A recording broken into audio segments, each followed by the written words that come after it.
금요 경건의 시간입니다. 기도하고 이 시간 경건에 시작하도록 하겠습니다. 이 시간도 성삼일체 하나님께만 영광과 존귀와 감사와 찬송을 올려드립니다. 한 주를 마무리하는 금요일 밤입니다. 여기까지 도우신 하나님의 크신 은혜와 사랑에 감사합니다.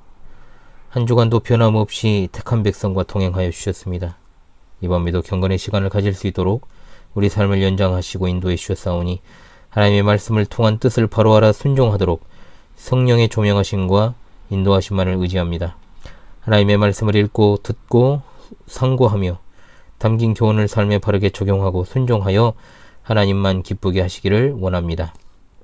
날마다 예수 그리스도의 보혈의 공로를 의지하는 삶, 성령께서 맺게 하시는 의와 거룩과 경건의 열매, 우리 주님의 성품의 열매를 끊임없이 맺기를 원합니다. 지나온 우리의 발자취를 돌아볼 때 참으로 더럽고 추악한 모습, 어두운 그림자, 하나님 보시기에 합당하지 않은 모습들이 참으로 많았을 줄로 압니다. 하나님의 말씀으로 우리 삶을 비추고 살피며 늘 회개의 삶을 살기 원합니다. 우리의 죄악된 언행 심사를 돌이켜 회개하오니 우리를 긍휼히 여기사 하나님의 백성으로서의 본분과 자세와 태도를 잃어버리지 않게 하여 주시옵소서.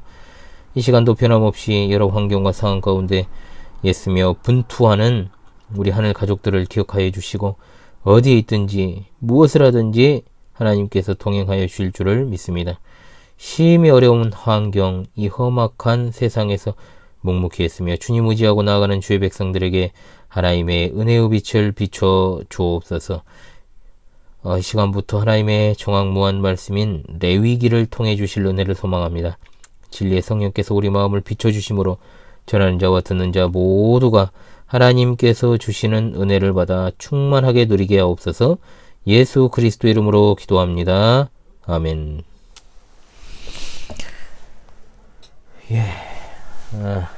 제네바 시편가 29장입니다. 제네바 시편가 29장 우리 함께 찬송합니다. 시편 23편입니다. 여호와 나의 목자이시오니 내게 부족함 없으리로다. 주께서 나를 푸른 풀밭 위에 누이시면서 쉴만한 물가로 인도하시네. 쉴만한 물가로 주께서 나를 인도하시도다. 내 영혼 주가 소생시키시고 주 이름 위에 의의 길 인도해. 내가 사망의 음침한 골짜기 다녀도 해를 두려워할 것은 주께서 나와 함께 하심이라. 주 지팡이와 막대한 위안에 주께서 나의 원수 목전에서 내게 상을 차리어 주옵시고 기름을 나의 머리에 부으니 내 잔이 넘쳐. 내 평생 선함과 인자하심이 나를 따르리니 나 여호와 집 영원히 살리라. 아멘. 레위기 말씀 오늘부터 본다고 했죠. 금요일은 이제 매주 레위기를 함께 상고하도록 하겠습니다. 금주 강설 본문은 레위기 1장 1절로 17절의 말씀입니다. 레위기 1장 1절로 17절입니다. 밤이라서 그런지 굉장히 코가 막힙니다. 레위기 1장 1절로 17절의 말씀을 제가 낭독합니다. 여호와께서 회막에서 모세를 부르시고 그에게 말씀하여 이르시되 이스라엘 자손에게 말하여 이르라. 너희 중에 누구든지 여호와께 예물을 드리려거든 가축 중에서 소나 양으로 예물을 드릴지니라.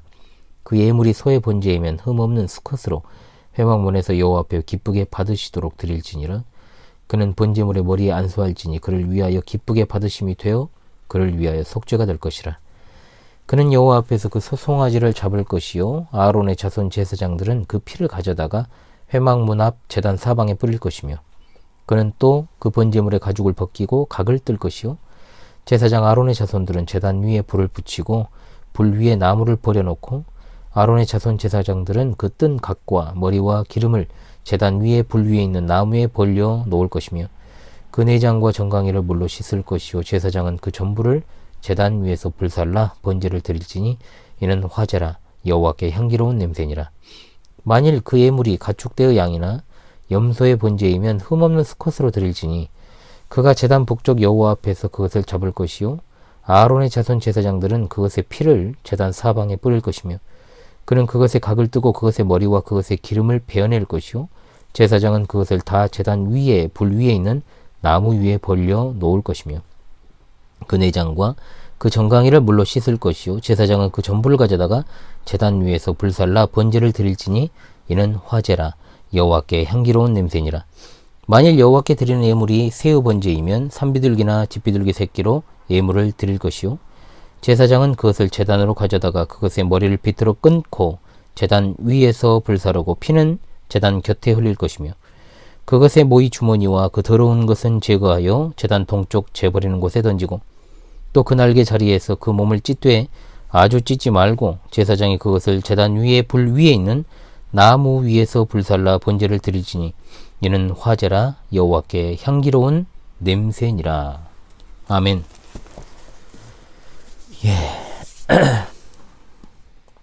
레위기 진행 방식을 말씀드리겠습니다. 저는 원래 틀에 박힌 설교를 안 합니다. 그래서 저는 좀 다양하게 책별로 다양하게 좀 강서를 좀 하는 편인데 어떤 책은 대지 설교를 하기도 하고 또 어떤 책은 해설에 중점을 두고 그렇게 마지막 적용을 하기도 하고 또 어떤 책은 일관되게 본문을 해설해서 적용점을 도출하는 방식도 취합니다. 레위기는 이 가운데서 본문을 해설하고 또 마지막에 적용을 하는 방식, 지금 제가 출애굽기를 강설하는 방식으로 진행을 하겠습니다. 참고해 주시기 바라고요. 레위기는 성경에서 현대 그리스도인들에게 그다지 친밀하지 않은 본문 중에 하나라고 볼 수 있겠습니다. 레위기 그야말로 난해하고 좀 지루하게 여겨질 때가 있죠. 많은 그리스도인들이 1년에 성경을 일독하기로 하는 결심들을 합니다. 그리고 정초에 성경 읽기를 열심히 하다가 창세기, 출애굽기 중간까지는 익숙한 내용이고 스토리 라인이 이어지니까 잘 읽어 나가지만 성막에 관한 이야기가 시작되는 출애굽기 25장부터 약간 정체 현상을 빚기 시작합니다. 이렇게 이제 어렵게 출애굽기를 견디고 나면 레위기의 제사들이 이제 등장을 하죠. 대부분 레위기의 암초에 걸려서 성경 읽기를 포기하는 경우가 많습니다. 저도 어릴 때 많이 그랬죠.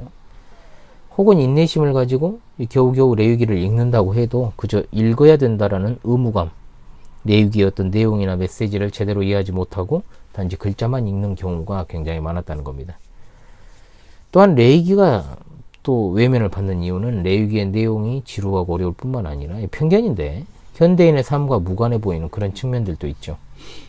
예수님의 십자가 사역으로 인해서 짐승 제사를 드리지 않는, 동물 제사를 드리지 않는 21세기를 살아가는 그리스도인들에게 레위기 전반부에 집중적으로 나타나는 낯선 제사 의식들, 그리고 복잡한 제사 의식은 흥미의 대상이 못 됩니다.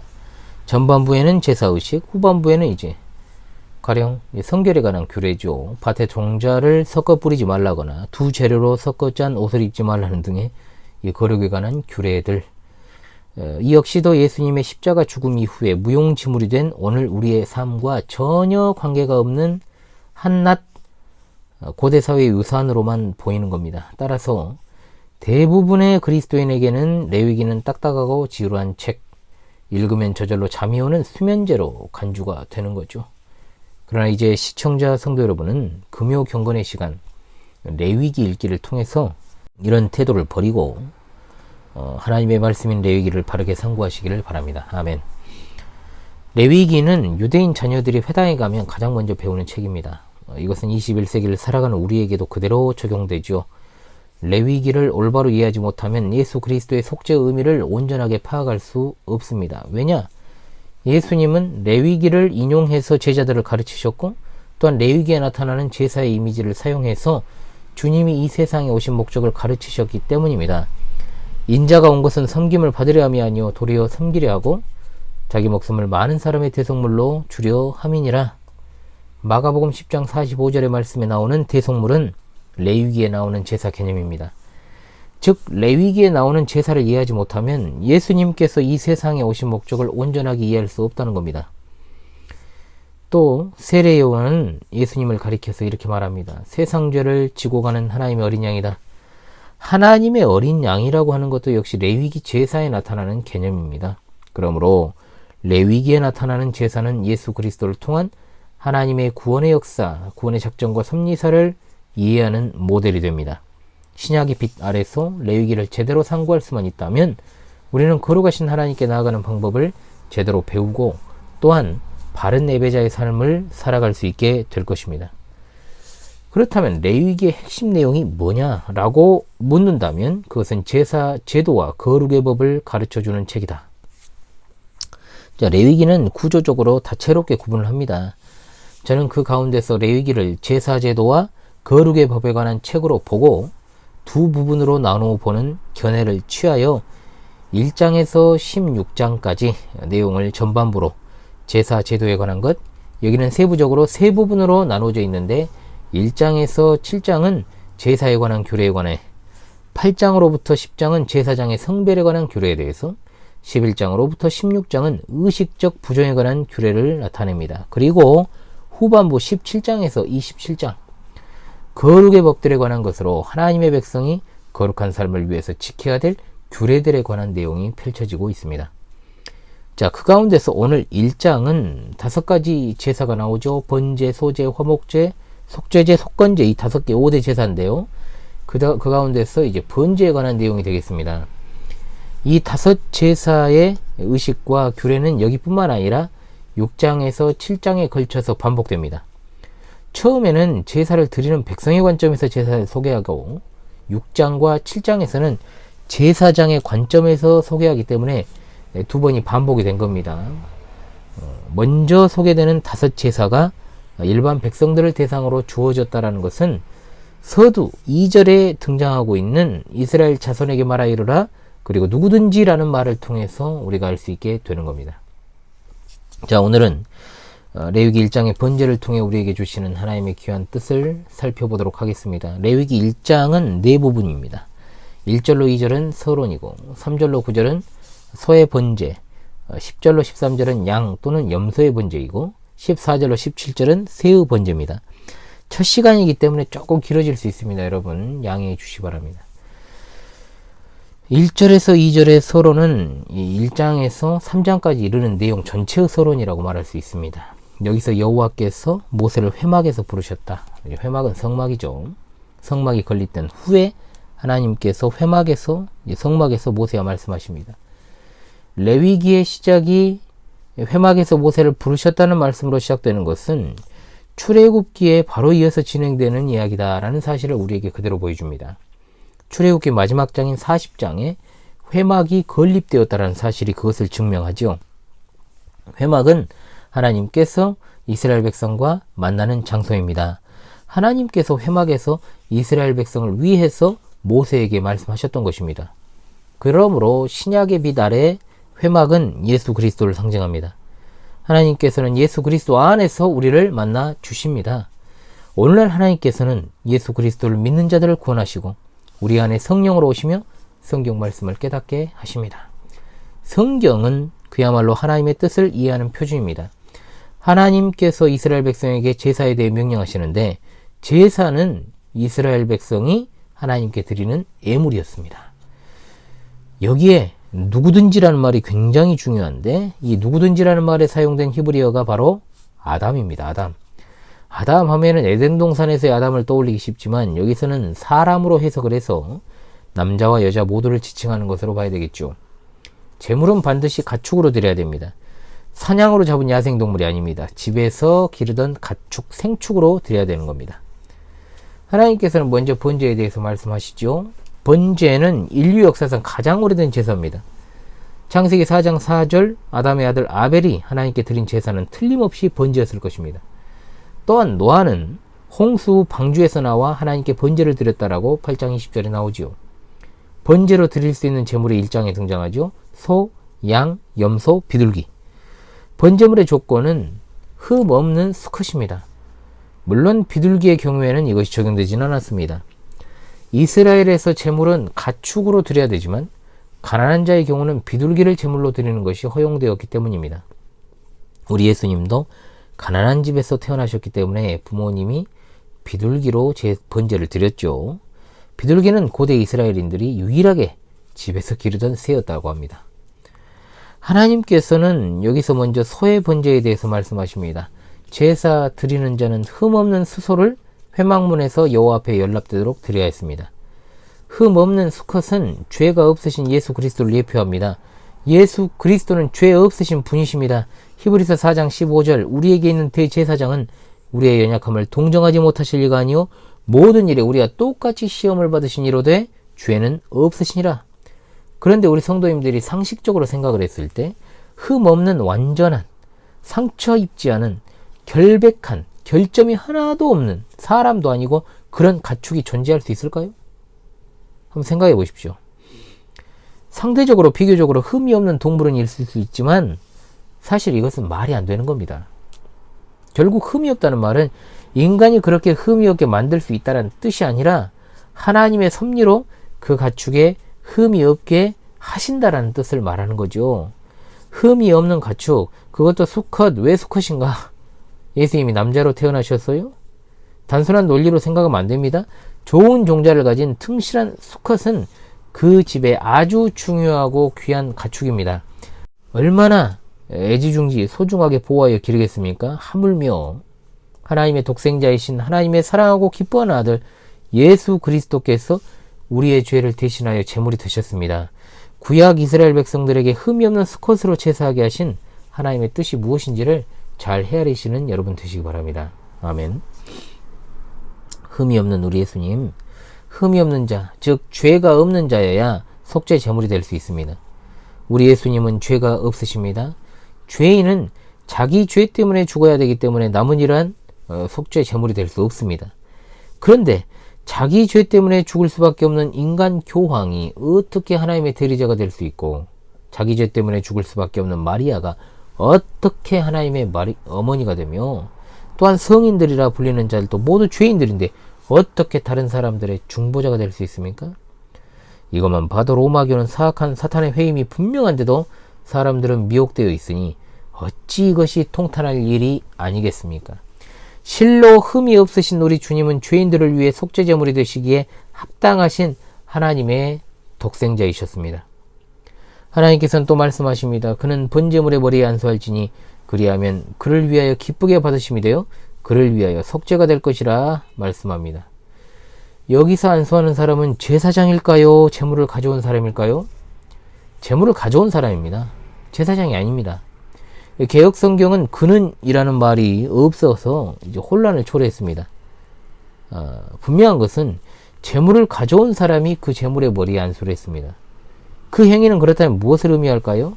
먼저는 그 제물과 자신을 동일시하는 것이고 그리고 그것은 제사 드리는 자의 죄책을 그 제물에게 돌리는 것입니다. 곧 전가를 뜻하죠. 죽어야 될 자는 실제로 제물이 아니라 제물을 드리는 사람입니다. 그러나 그 제물은 그 사람의 죄를 지고 죽임당합니다. 그것이 속죄의 원리입니다. 번제의 기본적인 의미는 뭡니까? 속죄입니다. 구약에 나타난 제사의 기본적인 의미 속죄, 레위기의 속죄라는 원어가 47번 등장합니다. 속죄는 대리적인 형벌을 통해 하나님의 공의가 만족되는 것을 말합니다. 죄인은 속죄를 통하지 않고는 하나님께 나아갈 수 없습니다. 우리의 죄가 얼마나 끔찍하고 큰 것인지는 하나님의 독생자가 십자가에 달려 죽으셔야 될 정도로 끔찍한 것이었다. 그러므로 십자가는 우리 구원의 상징이 아니라 우리의 죄가 얼마나 흉악하고 끔찍한 것인지를 보여주는 상징이라 그랬죠.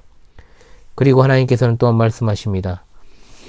그는 여호와 앞에서 그 수송아지를 잡을 것이요 아론의 자손 제사장들은 그 피를 가져다가 회막문 앞 제단 사방에 뿌릴 것이며 라고 했습니다.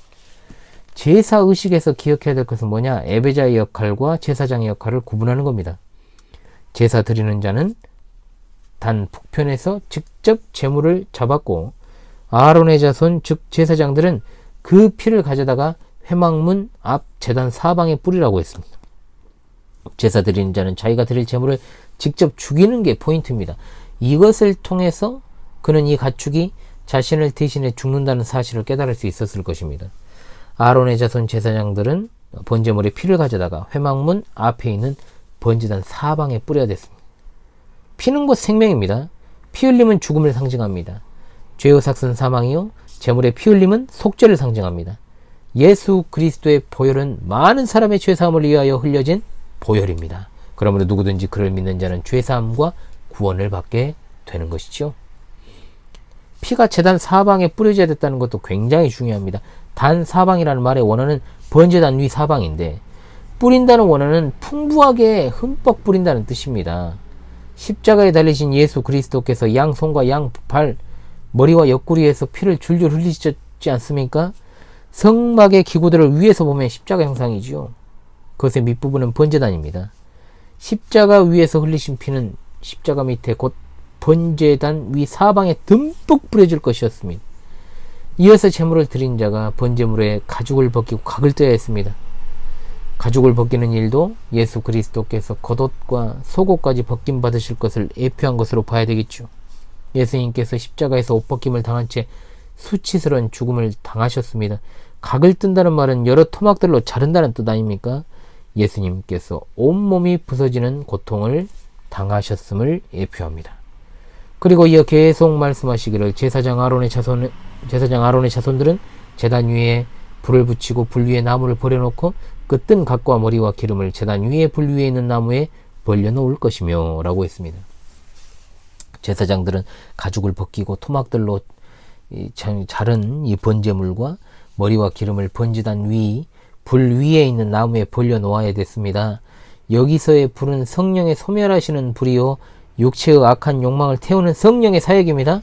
또한 이 불은 죄인이 지옥에서 당했어야만 했을 지옥 형벌을 뜻하기도 합니다. 지옥 형벌을 당해야 될 죄인 대신에 속죄 제물이 번제단 위에서 불태워지는 것입니다. 물론 이것은 예수 그리스도와 그의 십자가 대소에 관한 상징입니다. 예수님은 우리를 대신하여 십자가 위에서 하나님의 진노의 잔을 마셨습니다. 그것은 단순히 육체의 고난과 죽음으로 그치는 것이 아니라 죄인을 대신하여 내려진 하나님의 공의의 형벌이었다는 겁니다. 십자가에 달리신 예수 그리스도께서는 성부께 철저히 버림을 받으셨고 어떠한 자비도 받지 못하셨습니다. 하나님은 그의 진노의 불을 예수 그리스도께 쏟아 부으셨습니다. 우리의 죄가 실로 얼마나 어마어마한 것인지, 우리가 하나님의 명예와 그의 법을 훼손한 것이 피조물로서 그보다 더 큰 죄가 없다라고 했던 것, 여러분 기억하실 줄로 압니다. 우리 주님의 절규, 아버지요, 아버지 어찌하여 나를 버리셨나이까? 6시간이라는 고통스러운 시간을 보내신 주님이셨으나 그것은 단순히 육체의 고통에 한정되어서는 절대로 안 된다 그랬죠. 택자들의 모든 죄에 대한 하나님의 공의의 형벌을 당하신 지옥 형벌의 고통이요, 하나님께 버림받으신 성자 예수 그리스도의 절규였음을 기억하십시오. 하나님께서 또한 말씀하시기를 9절에 그 내장과 정강이를 물로 씻을 것이요 제사장은 그 전부를 제단 위에서 불살라 번제를 드릴지니 이는 화제라 여호와께 향기로운 냄새니라 그랬습니다. 제사 드리는 자는 내장과 정강이들을 물로 씻어야 됩니다. 불은 태우는 것이요 물로 씻는 것은 예배자가 자신의 죄악들을 하나님의 말씀으로 대변되어지는 물로 씻어내는 정결의 과정을 의미합니다. 화제란 제물을 불로 태우는 제사를 말합니다. 그 전부를 단 위에 불사르는 것이 번제의 특징입니다. 다른 제사들은 제물의 일부분만 불사르고 나머지는 먹기도 합니다만 번제는 그렇지 않습니다. 제물 전부를 불태워 드립니다. 자, 전부란 말이 굉장히 중요합니다. 이것은 온전한 희생을 가리킵니다. 그것은 우리 주 예수 그리스도의 십자가의 희생을 예표합니다. 예수 그리스도께서는 십자가에서 우리를 위해 자신의 전부를 희생하셨습니다. 그의 죽음이 바로 번제입니다. 그에게 남은 것은 아무것도 없었습니다. 예수님은 십자가 위에서 그의 몸과 물과 피와 생명을 우리를 위해 내어 주셨습니다. 그것이 우리에게 속죄와 구원이 된 것입니다. 이것이 바로 그리스도교입니다. 죄인들을 위해 속죄 제물이 되신 분은 하나님의 아들 독생자 예수 그리스도밖에 없습니다. 어떤 것도 대체할 수 없습니다. 예수 그리스도께서 십자가에서 죽으심으로 우리의 구속과 우리의 의와 우리의 거룩과 우리의 생명이 되셨습니다. 아멘. 그리고 하반절에 이제 불태워진 제물은 여호와께 향기로운 냄새가 되었다라고 했습니다.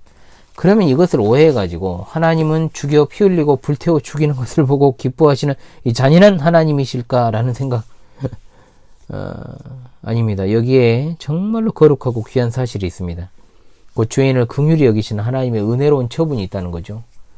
무수히 많은 짐승들이 희생되었습니다. 그러나 그것은 인간을 죄와 형벌로부터 구원하시는 하나님의 공의와 사랑을 의미하는 것입니다. 불태워진 제물은 단순히 짐승이 아닙니다. 장차 오실 예수 그리스도를 상징하는 겁니다. 십자가 위에서 대속의 죽음을 죽으신 자는 단순한 사람이 아니요 바로 하나님의 독생자이시며 하나님 자신이셨습니다. 이것은 하나님의 잔인함이 아닙니다. 우리가 감당할 수도 없고 이해할 수도 없는 하나님의 은혜와 사랑입니다.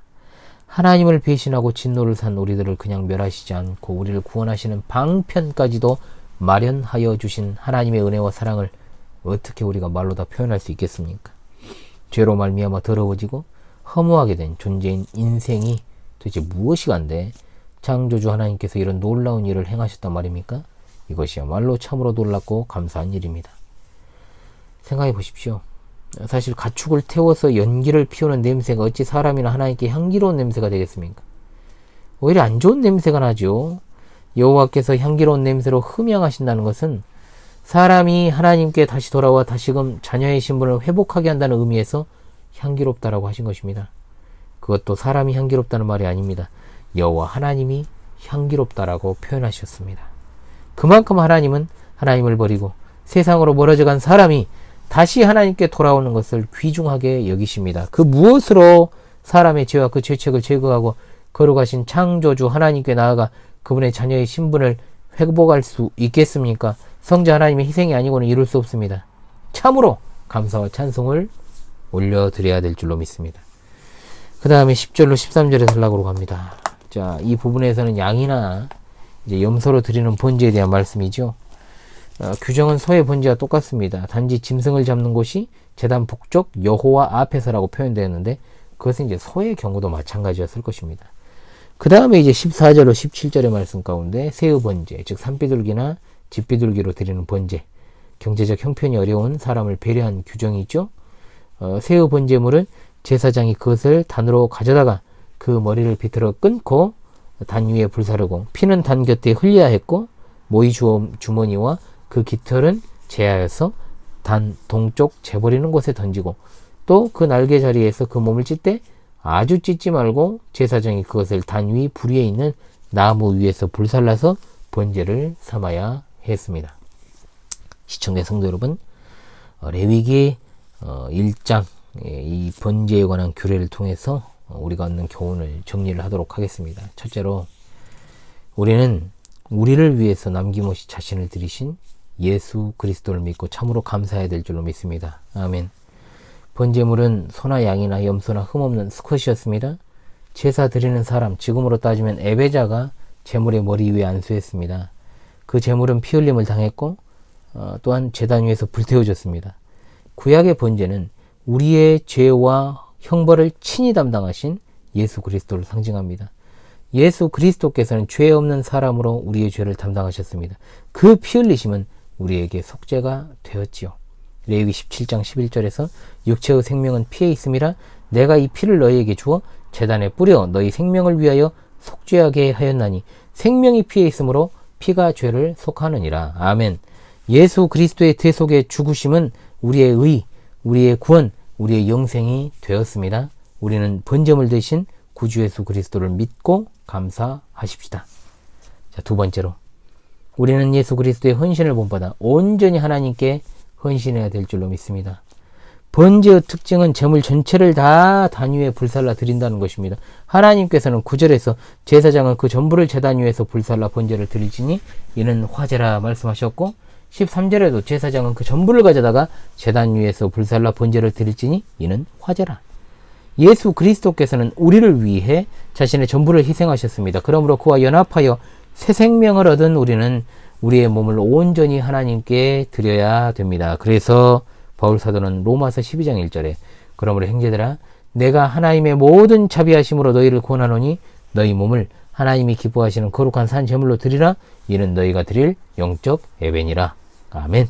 고린도후서 5장 15절 그가 모든 사람을 대신하여 죽으심은 살아있는 자들로 하여금 다시는 그들 자신을 위하여 살지 않고 오직 그들을 대신하여 죽었다가 다시 살아나신 이를 위하여 살게 하려 함이라. 아멘. 이제는 우리가 동물을 잡아 제사하지 않습니다. 이제는 예수 그리스도의 섬김과 헌신을 본받아 하나님께 온전히 우리의 삶으로 헌신해야 될 줄로 믿습니다. 아멘. 셋째로 우리는 하나님께 향기로운 냄새가 되는 삶을 살아야 됩니다. 9절과 13절 17절 이는 화제라 여호와께 향기로운 냄새니라. 아멘. 예수 그리스도께서 우리를 위해 향기로운 제물이 되셨습니다. 에베소 5장 2절 그리스도께서 너희를 사랑하신 것 같이 너희도 사랑 가운데서 행하라. 그는 우리를 위하여 자신을 버리사 향기로운 제물과 희생제물로 하나님께 드리셨느니라. 아멘. 우리의 헌신하는 삶, 선한 봉사의 삶은 하나님 앞에 향기로운 냄새가 되는 줄을 믿으시기 바랍니다. 그런 삶이 진짜로 아름답고 향기로운 삶입니다. 빌립보 교회에 보낸 편지에서 바울 사도가 빌립보 교회 성도들을 칭찬하기를 에바브로디도 편에 너희가 준 것을 받음으로 내가 풍족하니 이는 받으실 만한 향기로운 제물이요 하나님을 기쁘시게 한 것이라. 아멘. 우리는 세상에 악취 나는 것 이런 것들 개의치 말고 하나님께 향기로운 냄새가 되는 선한 봉사와 헌신의 삶을 살아갑시다. 사람이 아니라 오직 하나님께 이 모든 것들을 향기로운 냄새로 올려드리는 증인의 삶을 살아가시는 여러분 되시기를 주님의 이름으로 간절히 소망합니다. 아멘. 새 찬송가 171장 하나님의 독생자 함께 부르도록 하겠습니다. 하나님의 독생자 예수 날 위하여 오시었네. 내 모든 죄 사하시려고 십자가 지셨으나 다시 사셨네. 살아계신 주 나의 참된 소망 두려움이 사라지네. 사랑의 주내 갈 길 인도하니 내 모든 삶의 기쁨 늘 충만하네. 주 안에서 거듭나노리 기뻐하며 찬양하리. 가슴 속에 넘치는 확신 우리의 가는 길에 소망 넘치네. 살아계신 주 나의 참된 소망 두려움이 사라지네. 사랑의 주내 갈 길 인도하니 내 모든 삶의 기쁨 늘 충만하네. 선한 싸움 다 마친 후에 우리 주님 배우리라. 사망 권세 다 물리치고 주님이 다스리니 영광 넘치네. 살아계신 주 나의 참된 소망 두려움이 사라지네. 사랑의 주내 갈 길 인도하니 내 모든 삶의 기쁨 늘 충만하네. 아멘. 저 경건회 때는 이 찬송을 처음 불렀던 것 같습니다. 느낌이 그런데 예, 광고를 좀 드리겠습니다. 아유, 눈이 좀 필요하네요. 광고 드립니다. 한 주간도 얼마나 여러분 노고가 많으셨습니까? 이 밤에도 주의 평강 가득하시길 바라고, 주말과 주일에도 변함없으신 하나님의 은혜로만 충만하시기 바랍니다. 올해 경건의 시간 10번 남았습니다. 5주만 보내면 이제 끝난다는 소리죠. 그리하면 한 해가 마무리되네요. 하루하루 다시는 돌아오지 않을 소중한 시간들입니다.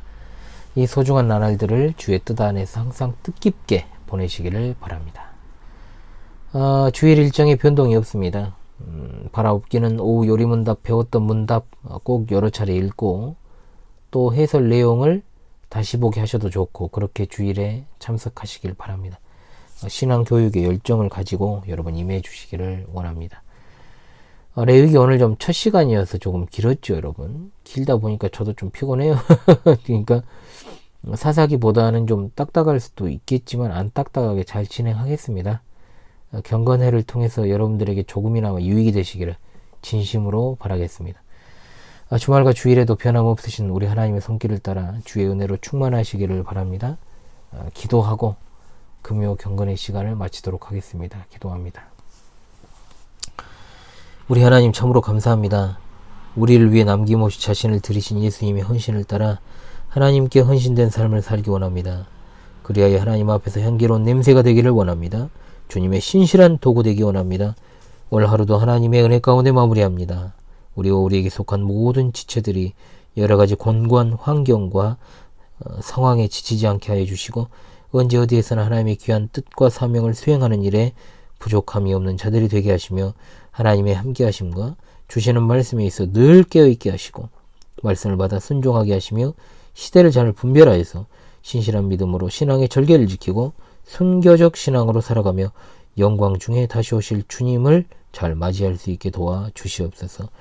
이 밤에도 평안한 쉼을 주시고, 또한 밝은 새 아침을 열어주시며, 주말과 주일에도 하나님의 함께 하심으로 주일 예배와 귀한 성경적인 가르침들, 그리고 귀한 성도의 교제가 아름답게 일어나 우리가 영적인 쉼을 누리고 육적으로도 잘 회복되게 인도하여 주옵소서. 우리의 자녀들에게 바른 신앙을 그대로 전하고 그들이 계승하는 귀한 역사를 주시기를 원합니다. 어려운 삶과 환경과 병상에서 치료받으며 회복 가운데 있는 이들의 삶의 애환과 고통을 살펴주시옵소서. 그들의 기도를 들어주시고 하나님의 뜻을 따라 응답하시며 안위하여 주시기를 원합니다. 늘 하나님이 함께 하심을 그들로 알게 하옵시고, 진리 전쟁의 시대에 영적으로 공고한 이들에게 속히 보금자리를 주셔서 잘 정착하며 보호받게 하여 주실 줄을 믿습니다. 주님의 깊으신 뜻을 더욱더 잘 알아가기를 간절히 원하옵고, 자나 깨나 우리 주 예수 그리스도의 이름으로 기도하옵나이다. 아멘.